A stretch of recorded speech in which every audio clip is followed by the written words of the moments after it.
Hi there. Continuing my chats with you about relationships and managing relationships and ADHD.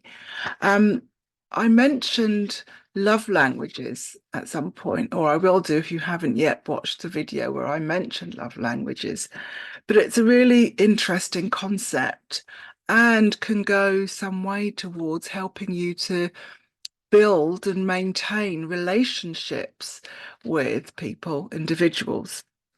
So, what is love languages? I thought I'd go a little bit deeper into what love languages are, to give you a bit more of an insight if you haven't heard about them before. So, love languages are how people receive and express love in relationships. And so this may be in a relationship with a partner, but it could also be in relationship with the people around you. So in your friendships, but whether they be friendships in the workplace or socially, people that you're working with, people that you want to have a good relationship with, it's a great way to try and understand that person's love language. Now, if you're in a romantic relationship, it may be that you have a conversation about love languages, and it's quite acceptable, as I've learned, to talk about your love language and ask each other what your love language is. I think it's a great way to do that because at least that way you know. But if you don't know what love languages are about and what they are, then let me share a little bit of an insight for you. So, there are 5 love languages. So, the first one is words of affirmation. And these are verbal acknowledgements of you. So it might be words of appreciation. So somebody is thanking you or telling you verbally how they appreciate you. It might be that somebody's giving you a compliment or you're giving somebody a compliment. It may even be that they're texting you. So it doesn't necessarily have to be verbal in front of you, but it might be verbally over texting. Technology is rife. We all use technology in some way, shape, or form. So words of affirmation is about you, either you expressing to somebody else or somebody expressing to you, if that's your love language, how they feel about you and sharing that with you. And those people that prefer the love language of words of affirmation will appreciate that. And when you understand that is one of their love languages, and perhaps it's their preferred love language, if you use that approach, you're going to develop and build that relationship closer. So that's the first one. It's words of affirmation. The next one is quality time. And this is about spending quality time with each other. And this is uninterrupted. Oh, I think actually it's not just uninterrupted. It might be quality time together, watching TV, watching your favorite TV program together. But it's about spending time together. Um, Also, it's the interactions that go on when you're together. So having that eye contact with each other is also about making a connection, but it's quality time with each other, listening to each other or listening to the person, um, so that you are able to have those kind of meaningful conversations. So it could be that you're in a relationship, maybe it's a romantic relationship, and you take time out when you're not watching the TV, when you're not playing some music, when you're not working, but you're actually sitting down and you're having a deep and meaningful conversation. That's about quality time and investing in quality time in lots of romantic type relationships. It's important to have those moments together. Perhaps going away for the weekend is quality time for you. So you're spending time with each other, but also quality time in your friendships. And whether they be social friendships or work friendships, quality time is also a love language that some people prefer.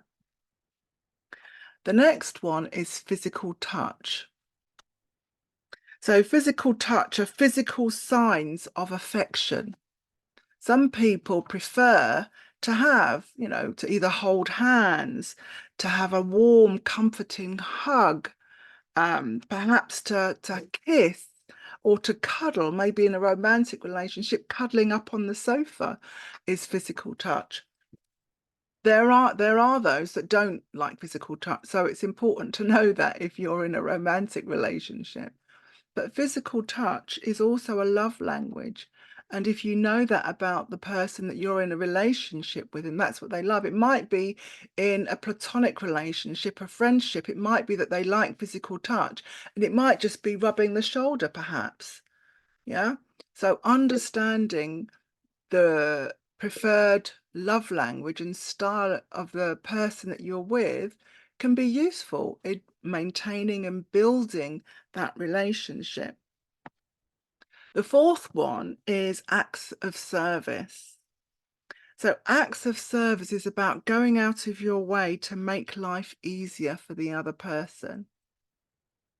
So, that could be bringing them a cup of coffee or breakfast in bed in the morning. It could be, bringing them some soup, hot soup, if they're feeling unwell. Um, it may be doing some small or big chores for them. So that's making life easier so they're not having to do it on their own. Or perhaps it's doing those chores with them. Um, These people believe that actions speak louder than words. So typically acts of service, if your preferred style is acts of service, telling them that you're going to do something doesn't mean so much to them, but actually doing that thing is what they're going to appreciate because they can see and they can feel and they can experience you doing something that's going to help them out. And then finally, receiving gifts.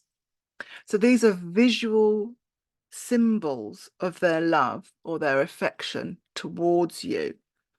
Um, Buying a gift for someone takes thought, and especially if you've taken the time to buy something for somebody that you know they're going to appreciate, that plays to their strengths, that plays to the things that they're interested in, that are meaningful to them, they're going to really appreciate those gifts.